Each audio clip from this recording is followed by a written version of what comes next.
We should talk about the big story of the week, at least as far as the tabloids are concerned. Well, even the New York Times has covered it. The Labour leader has talked about it. It's, of course, Geronimo the alpaca, who must die, according to you this week. I said he must die. Keir Starmer agrees. The first position that Keir Starmer has ever taken as Labour leader. First time you two have ever probably First agreed. time I've ever agreed with Keir Starmer is that this alpaca must die. Really, I mean, none of us particularly care about the fate of animals, but the reason this story is so fascinating is because over 100,000 people have signed a petition calling for the alpaca to be saved. The owner of the alpaca farm has spent £80,000 on legal fees and has... She's raised a militia in her own words. I don't think they're actually armed, but they're going to stand in the way of the bolt gun if it comes along. How have people got to this stage where they've lost their minds to this extent? It is completely irrational. I mean, obviously, for anyone who isn't in the UK and hasn't been following this alpaca was tested positive twice for bovine tuberculosis. And obviously the concern is give it to other animals. Yeah. And therefore there is a clear interest in killing this animal in order for the greater good, both in terms of animal welfare, as well as the economic impacts that bovine tuberculosis can have on farming and livestock and all the rest of it. And this is why that the government has quite sensibly said this animal has got to go. Yeah. I think the problem is that I don't know whether it's just British sentimentality about animals mixed up with just the fact that animal rights along with environmentalism seems to just be continuing to assert itself as morally good, even if it is totally irrational. Yeah. But it's something in between those two things and a bit of silly season, no doubt, which has made this such a perennial issue because this is an open and shut case as far as anyone looking at it could surely think. Yeah, the test that has been given to Geronimo, it has a less than 1% false positivity chance. The alpaca's been tested twice. The owner wants another test. I mean, it's just ridiculous.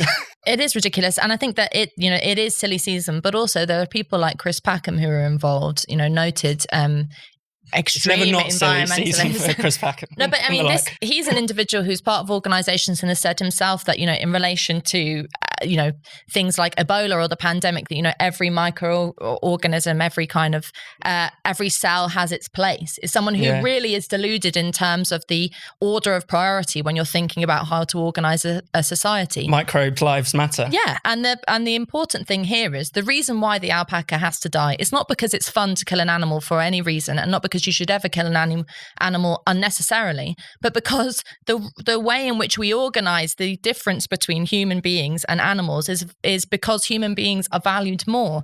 And in the context of bovine TB, the livelihoods of farmers in the area and actually across the UK are more important, and the livestock of those are more important than this one individual's pet alpaca.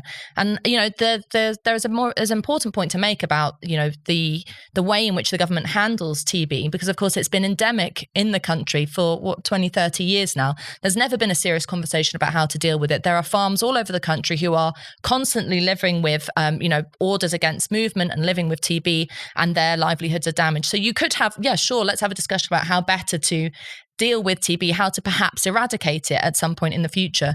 But to this really tells you less about how we're dealing with TB in normal kind of animal rights care, and more about how the discussion about human beings' relationships with animals has become so blurred, whether it's through kind of, the obsession with veganism, sort of militant veganism, or the way in which we're now sort of pouring scorn on the idea that there should be animal testing for things like medicines or scientific research.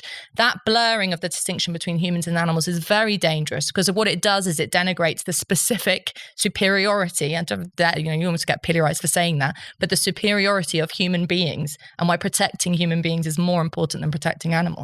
I mean, this is the point, is when you concede that principle that humans are more important, that human lives are far more valuable, you do end up in weird places. I mean, the Geronimo story is a kind of funny one on the scale of things, but, this is a point you highlighted in your piece, Fraser, that BuzzFeed investigation from a couple of years ago, which found that the WWF were funding armed guards is a polite way of putting it, who had killed and tortured people to try and clamp down on poaching. Yeah. So when you concede that animal lives are as important as human lives, this is the moral muddle that you get into. I mean, the Geronimo thing is silly, but ultimately that's where you end up. And it boggles the mind that more people can't see this.